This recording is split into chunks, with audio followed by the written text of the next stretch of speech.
આજે આપણે વાત કરીશું કે આપણી આંખ, કાન, નાક આ દરેકની પાછળ કયું સાયન્સ કાર્ય કરે છે. આપણે બાયોલોજીકલ તો હોય જ છે, પણ બીજું કયું? તો ચાલો આપણે નેક્સ્ટ વિડીયોથી સમજીએ. નમસ્કાર મિત્રો, આજના આ ખાસ એક્સપ્લેનરમાં આપણે એક બહુ જ રસપ્રદ વાત કરવાના છીએ. રોજબરોજ આપણે જોઈએ છીએ, સાંભળીએ છીએ, વિચારીએ છીએ, રાઈટ? હવે મોડર્ન સાયન્સ કહે છે કે આ બધું જ તો બસ બાયોલોજીકલ છે. મગજમાં ન્યુરોન્સ ફાયર થયા અને આપણે વસ્તુઓને જોઈ લીધી. પણ ક્યારેક એક સેકન્ડ માટે અટકીને વિચાર્યું છે ખરું? આ બધી ન્યુરોલોજીકલ પ્રોસેસની પાછળ એક્ઝેક્ટલી છે કોણ? તે અદૃશ્ય શક્તિ કઈ છે જે આ બધા ઇનપુટ્સનો ખરેખર અનુભવ કરી રહી છે?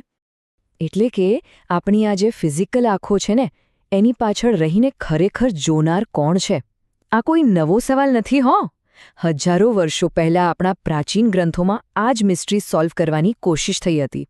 આ એક એવો સવાલ છે જે આપણને બાયોલોજીની દુનિયામાંથી બહાર કાઢીને સીધા એક અદ્ભુત સબટલ પાવર યાની કે ચેતના તરફ લઈ જાય છે.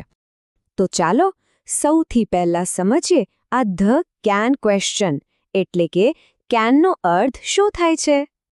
આપણે વાત કરી રહ્યા છીએ કેન ઉપનિષદની. સંસ્કૃતમાં કેનનો સીધો અર્થ જ થાય છે કોના દ્વારા. ખરેખર આ ઉપનિષદની શરૂઆત જ એક શિષ્યના બહુ જ કમાલના પ્રશ્નથી થાય છે. એ પૂછે છે કે ભાઈ, કોની ઈચ્છાથી આ મન આમ તેમ દોડે છે? કોના ઓર્ડરથી આપણો શ્વાસ ચાલે છે? અને એવી કઈ શક્તિ છે જે આપણી જીભ પાસે શબ્દો બોલાવે છે? આ માત્ર સવાલા નથી, પણ આખા હ્યુમન મશીન પાછળના મેઇન ડ્રાઈવરની એ અદૃશ્ય શક્તિની શોધ છે. હવે આને સમજવા માટે એક મસ્ત મોડર્ન એક્ઝામ્પલ લઈએ. ધારો કે એકદમ લેટેસ્ટ મોંઘો સ્માર્ટફોન છે, બેસ્ટ કેમેરા છે, પાવરફુલ પ્રોસેસર છે, બધું જ છે. પણ શું એ ફોન પોતાની જાતે કોઈની પણ કમાન્ડ વગર એક સારો ફોટો પાડી શકશે? કોઈ ચાન્સ જ નથી. એને ઓપરેટ કરવા માટે એક યુઝર તો જોઈએ જ. બસ આપણું શરીર પણ આવું જ એક એડવાન્સ મશીન છે, અને એને કાર્યરત રાખવા માટે એક ડ્રાઈવર એટલે આપણી ચેતનાની જરૂર પડે છે. હવે આગળ વધીએ આપણા બીજા પોઈન્ટ પર, ધી આઈ ઓફ ધી આઈ, એટલે કે આંખની પણ આંખ. આખી આ મિસ્ટ્રીનો એક બહુ જ સુંદર, એકદમ પોએટિક જવાબ ઉપનિષદના આ શ્લોકમાં મળે છે. શ્રોત્રસ્ય શ્રોત્રમ, મનસો મનઃ, ચક્ષુશ્ચ ચક્ષુઃ. મતલબ કે એ સુપ્રીમ શક્તિ કાનનો પણ કાન છે, મનનું પણ મન છે, અને આંખની પણ આંખ છે. આનો સિમ્પલ મિનિંગ એ છે કે આપણી બાયોલોજીકલ આંખ પોતે કશું જ જોતી નથી, પણ આપણી અંદર રહેલી એ ચેતના આ આંખ દ્વારા બધું જુએ છે. આંખ તો ખાલી એક બારી છે મિત્રો. આ કોન્સેપ્ટને થોડો વધારે ક્લિયર કરીએ. વિચારો કે એક લાઇટ બલ્બ છે, પણ વીજળી જ નથી, તો એ બલ્બ શું કામનો? સાવ નકામો ને?